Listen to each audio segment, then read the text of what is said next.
નમસ્કાર મિત્રો, રોજાના ગુજરાત સમાચાર યુટ્યુબ ચેનલમાં આપનું હાર્દિક સ્વાગત છે। જોઈએ આજના તાજા સમાચાર વિગતવાર। પીએમ કિસાન યોજના હેઠળ 22મી કિસ્તમાં વિલંબ થવા અંગે ખેડૂતોમાં રાહ જોવાઈ રહી છે।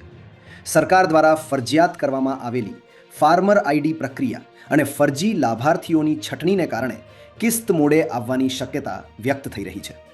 હોલી પહેલા કિસ્ત જારી થવાની આશા વ્યક્ત કરવામાં આવી છે। મહુડીના પ્રસિદ્ધ જૈન મંદિરમાંથી 130 કિલો સોનું ગાયબ થયાના મામલે ફરી વિવાદ તેજ બન્યો છે। ટ્રસ્ટના આજીવન સભ્યોએ 14 કરોડથી વધુની નાણાંકીય ગેરરીતિ અને સોનાના હિસાબમાં ખામીના આક્ષેપો કર્યા છે, જ્યારે ટ્રસ્ટી તરફથી આ તમામ આક્ષેપોને ખોટા ગણાવવામાં આવ્યા છે। સમગ્ર મામલે માણસા પોલીસ સ્ટેશનમાં 10થી વધુ ફરિયાદો નોંધાઈ છે। મિત્રો, હવામાન વિભાગના મોટા સમાચાર। ગુજરાતમાં બેવડી ઋતુ યથાવત રહેવાની હવામાન વિભાગની આગાહી। સવારે ઉત્તર પશ્ચિમ પવનથી ઠંડીનો અહેસાસ થશે, જ્યારે બપોરે તાપમાન 32થી 34 ડિગ્રી સુધી પહોંચવાની શક્યતા છે। સાયક્લોનિક સર્ક્યુલેશનના પ્રભાવથી કેટલાક વિસ્તારોમાં વાદળછાયું વાતાવરણ રહેવાની સંભાવના વ્યક્ત કરવામાં આવી। ગુજરાતમાં આગામી 14 ફેબ્રુઆરી સુધી હવામાન શુષ્ક રહેવાની હવામાન વિભાગની આગાહી। તાપમાનમાં કોઈ મોટો ફેરફાર થવાની શક્યતા નથી, જો કે સવાર અને રાત્રે ઠંડી અને બપોરે ગરમી સાથે બેવડી ઋતુનો અનુભવ યથાવત રહેશે। 11મી પછી પવનની ઝડપમાં વધારો થવાની સંભાવના વ્યક્ત કરવામાં આવી છે। ખેતીવાડીના સમાચાર જોઈએ તો ગુજરાતમાં ડુંગળીના ખેડૂતોને આ વર્ષે ભારે નુકસાનનો સામનો કરવો પડી રહ્યો છે। સૌરાષ્ટ્રમાં ડુંગળી માત્ર 60થી 70 રૂપિયા પ્રતિ મણ વેચાતા ખેડૂતોને પ્રતિ કિલો 3થી 4 રૂપિયા જ મળી રહ્યા છે, જેના કારણે પડતર ખર્ચ પણ નીકળતો નથી।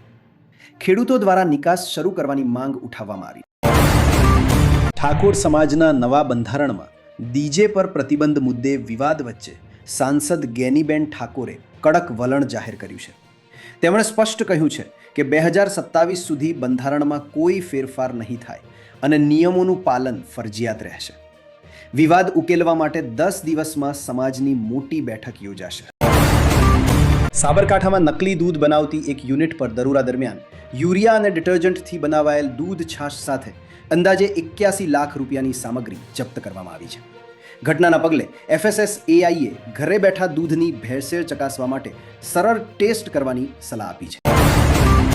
રેશન કાર્ડ ધારકો માટે સરકારની મહત્વપૂર્ણ સૂચના। મફત અને સબસિડીયુક્ત અનાજનો લાભ મેળવવા માટે eKYC ફરજિયાત કરવામાં આવી છે। નવા નિયમ મુજબ દરેક કાર્ડ ધારકે દર 5 વર્ષે eKYC અપડેટ કરવી જરૂરી રહેશે, જેથી યોજનાનો લાભ યોગ્ય લાભાર્થી સુધી પહોંચે। ગુજરાતમાં જુવારના ખરીફ પાકમાં ઘટાડાની અસર બજારમાં દેખાઈ રહી છે। જુવારના ભાવ વધીને પ્રતિ મણ 900 થી 1153 રૂપિયા સુધી પહોંચ્યા છે, જ્યારે ઘઉંના ભાવ ગત વર્ષની સરખામણીએ 100 થી 150 રૂપિયા ઘટીને પ્રતિ મણ 495 થી 530 રૂપિયામાં સોદા થઈ રહ્યા છે। જમીન અને મિલકતના હક અંગે મહત્વપૂર્ણ માર્ગદર્શન। મહેસૂલ વિભાગની જોગવાઈ મુજબ તમામ પક્ષકારોની સંમતિ હોય તો માત્ર 300 રૂપિયાના સ્ટેમ્પ પેપર પર એફિડેવિટથી હયાતીમાં જ નામ દાખલ, કમી અને વહેંચણીની પ્રક્રિયા કરી શકાય છે। આ વ્યવસ્થાથી પાછળ થતા વારસાઈ વિવાદો ટાળી શકાય છે। રાજકોટમાં થયેલી 130 થી 140 કિલો ચાંદીના દાગીનાની ચોરીના તાર અમદાવાદ સુધી જોડાયા છે।